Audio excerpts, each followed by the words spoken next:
नमस्कार मेरे प्यारे साथियों। तो आज के इस वीडियो में हम चर्चा करेंगे मानव श्वसन तंत्र या ह्यूमन रेस्पिरेटरी सिस्टम के बारे में। इस तरीके ही 2 से 3 छोटे-छोटे वीडियो में हम सारे रेस्पिरेटरी सिस्टम को कवर करने वाले हैं।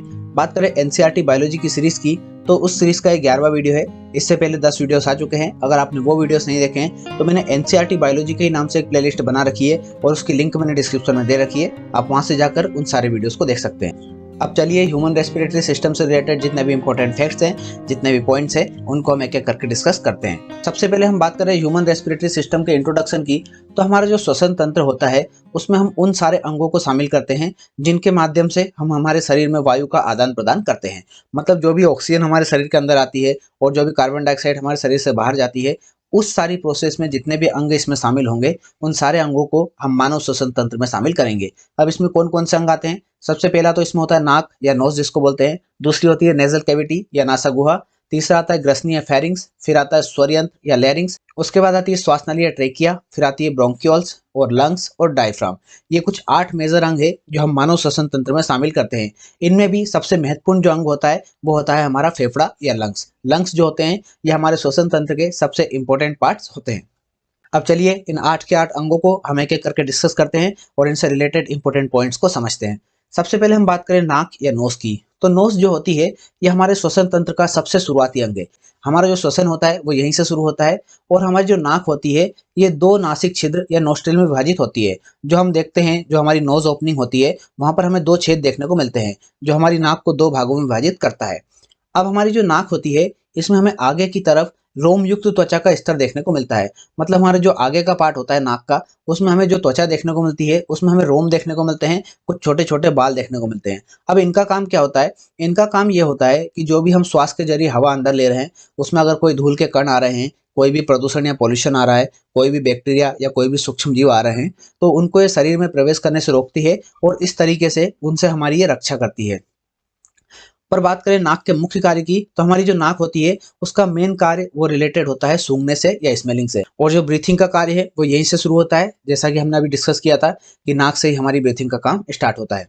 अब हम बात करते हैं दूसरे अंग की, तो दूसरा अंग है नेजल कैविटी या नासागुहा। नासागुहा जो होती है ये एक कैविटी होती है और ये ठीक हमारी नाक के पीछे स्थित होती है।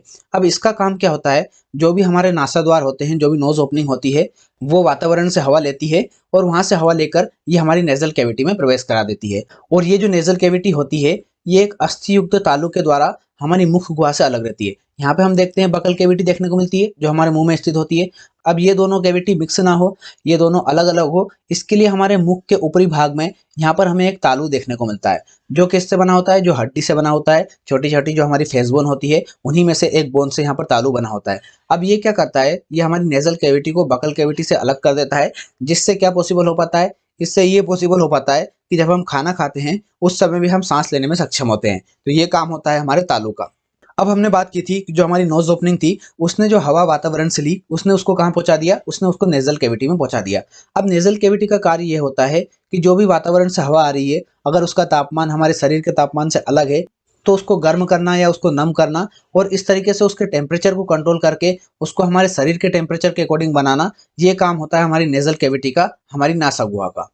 अब ये जो हमारी नेजल कैविटी होती है इसमें हमें एक म्यूकस मेम्ब्रेन भी देखने को मिलती है जो क्या करती है? जो म्यूकस का स्त्राव करती है। जो हम नाक में एक म्यूकस देखते हैं, चिपचिपा पदार्थ देखते हैं, उसको हम म्यूकस बोलते हैं। अब इसका काम ये होता है कि जो भी धूल के कण आ रहे हैं, जो भी कोई हानिकारक जीवाणु आ रहे हैं, जो अभी हमने डिस्कस किया था कि नाक के हमारे आगे के भाग में कुछ बाल पाए जाते हैं, कुछ रोम पाए जाते हैं, तो वो क्या करते हैं? वो कुछ बड़े बड़े कणों को रोक लेते हैं। बट जिन छोटे छोटे कणों को अगर वो नहीं रोक पा रहे हैं तो उनको रोकने का काम होता है इस म्यूकस का, जो क्या करता है? जो धूल के कणों और जो हानिकारक जीवाणु होते हैं उनको अपने साथ चिपका लेता है और उनको शरीर में जाने से रोकता है।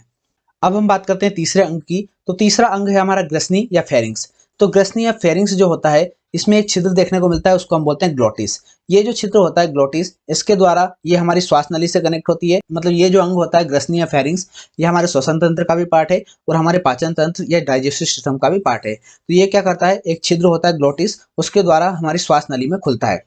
और ये कहाँ पर स्थित होता है? ये नेजल कैविटी के ठीक पीछे स्थित होता है यहाँ पर, ठीक है। और इसका काम ये होता है कि जो भी नेजल कैविटी से हवा आ रही है उसको ये यहाँ से आगे बढ़ाए और उसको यहाँ पर लैरिंग्स में पहुंचा दे, ठीक है। मतलब यहीं से होते हुए वायु जो होती है वो हमारे स्वर यंत्र या लैरिंग्स में पहुंचती है और लैरिंग्स के बाद हमें श्वास नली देखने को मिलती है, उसमें ये पहुंचती है।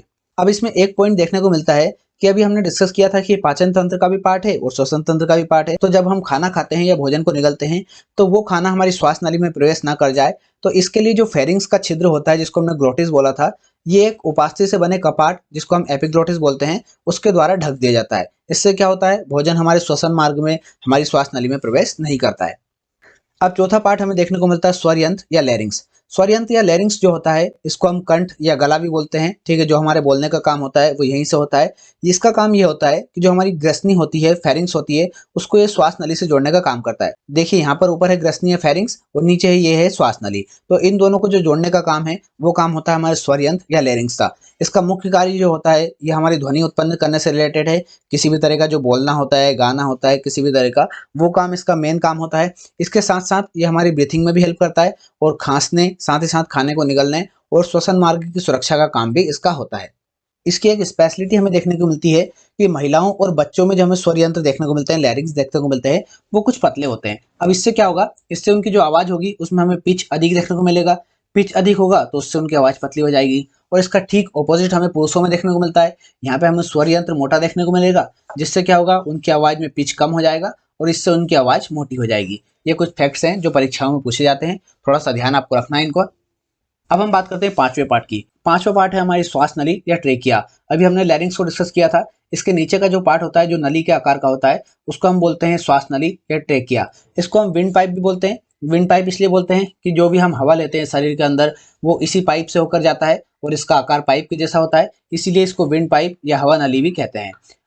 अब ये एक नली होती है जिसका काम क्या होता है, जो अभी हमने डिस्कस किया था, स्वर यंत्र और जो फेफड़े होते हैं उनको जोड़ने का काम करती है। देखिए यहाँ पर है हमारा स्वर यंत्र और ये है हमारे फेफड़े या लंग्स। अब इनके बीच में जोड़ने का जो काम है वो हमारी यही नली कर रही है। बात करें इसकी लंबाई की तो इसकी लंबाई होती है लगभग 11 सेंटीमीटर और इसका जो व्यास होता है वो लगभग 2.5 सेंटीमीटर हमें देखने को मिलता है। और इसकी जो दीवारें होती है इस नली की, उसके आसपास हमें पारदर्शी उपास्थियों से बने वलय देखने को मिलते हैं जिनको हम कार्टिजिनियस रिंग्स बोलते हैं। इनका काम यह होता है कि इस नली को एक स्थिरता प्रदान करते हैं। मतलब जैसे जब हम हवा लेते हैं शरीर के अंदर या छोड़ते हैं तो वैसे तो ये बहुत सॉफ्ट होती है, बहुत नरम होती है। तो जब इसमें हवा नहीं होगी तो उस टाइम पे ये पिचके ना, ठीक है, उस टाइम पे ये आपस में चिपक ना जाए, ये काम होता है हमारी उपास्थियों से बने रिंग का। तो ये क्या करते हैं, जब इसमें हवा नहीं होती है तो उस समय इसको पिचकने से रोकते हैं।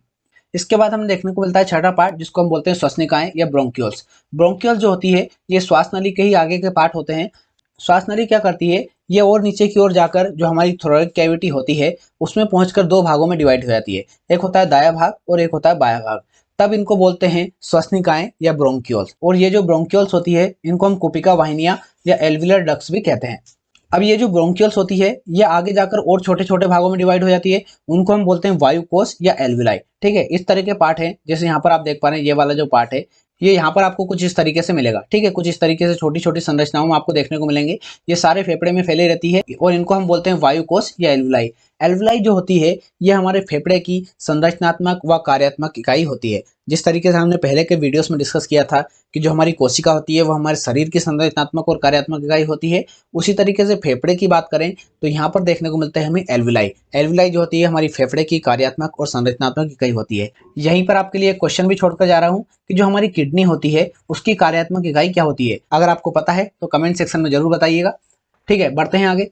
अब हम बात करते हैं सातवें पार्ट की। सातवां पार्ट है हमारे लंग्स। फेफड़े जो होते हैं ये हमारे श्वसन तंत्र के सबसे महत्वपूर्ण भाग होते हैं। ठीक है, ये दो की संख्या में हमें देखने को मिलते हैं। एक होता है दायां फेफड़ा और एक होता है बायां फेफड़ा। ये कुछ स्पंजी नेचर के होते हैं। साथ ही साथ इनका रंग होता है गहरा गुलाबी रंग। और इनके आकार की बात करें तो लगभग शंकुआकार आकार होता है। कुछ शंकु जैसा आकार होता है, एकदम शंकु के जैसा तो नहीं बोल सकते पर लगभग शंकुआकार होता है।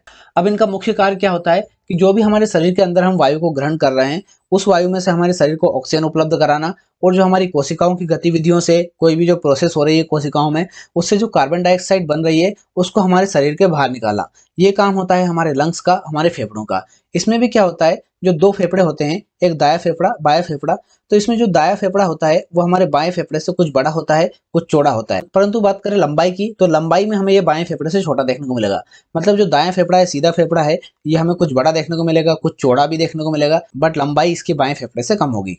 अब जैसा कि हमको पता है कि हमारा जो हार्ट होता है ये हमारी चेस्ट में थोड़ा सा लेफ्ट साइड में स्थित होता है। तो इसको स्थान बनाने के लिए हमारा जो लेफ्ट लंग होता है उसमें हमें एक कॉन्क्लेव शेप में एक खांच देखने को मिलती है जिसको हम बोलते हैं कार्डियक नोच या हृदय खांच। इसमें हमारा हार्ट स्थित होता है। अब हम बात करें हमारे श्वसन तंत्र के सबसे आखिरी पार्ट की, जो है डायफ्राम। डायफ्राम जो होता है ये हमारी जो वक्षी गुहा होती है, थोरिक कैविटी होती है, इसको नीचे से बंद करने का काम करता है डायफ्राम। ठीक है, जो हमारी वक्षी गुहा होती है ये एक पतली संरचना के द्वारा नीचे से बंद रहती है, जिसको हम बोलते हैं डायफ्राम। डायफ्राम जो होता है ये हमारे सीने और हमारे जो पेट का हिस्सा होता है, ठीक है, ये वाला हिस्सा होता है हमारे सीने वाला, और इसके नीचे का जो हिस्सा होता है वो हमारे पेट वाला हिस्सा कहलाता है। इन दोनों के बीच में स्थित एक संरचना होती है जिसका आकार गुंबदाकार होता है, गुंबद की जैसी संरचना इसकी होती है। और जो हमारी ब्रीथिंग की प्रोसेस होती है इसमें हमें डायफ्राम की अलग अलग पोजीशन देखने को मिलती है। मतलब जब हम इनहेलेशन करते हैं, शरीर में हम हवा को अंदर लेते हैं, तब हमारा डायफ्राम जो होता है ये संकुचित हो जाता है, कॉन्ट्रैक्ट हो जाता है, और जब हम हवा को वापस छोड़ते हैं, एक्सहेलेशन करते हैं, तब ये फिर से हमें रिलैक्स कंडीशन में देखने को मिलता है। तो ये था हमारा ह्यूमन रेस्पिरेटरी सिस्टम की जानकारी से संबंधित वीडियो। उम्मीद करते हैं जानकारी आपको अच्छी लगी होगी। अच्छी लगी तो प्लीज वीडियो को लाइक और कमेंट करके जरूर बताएं। साथ ही साथ हमारे चैनल को सब्सक्राइब करके बेल आइकन को प्रेस कर लें, ताकि ऐसे ही वीडियो जब भी हम अपलोड करें तो उनके नोटिफिकेशन आपको टाइम टू टाइम मिलते रहें। मिलते हैं नेक्स्ट वीडियो में, तब तक के लिए पढ़ाई करते रहिए, अपना ख्याल रखिए। बहुत बहुत धन्यवाद।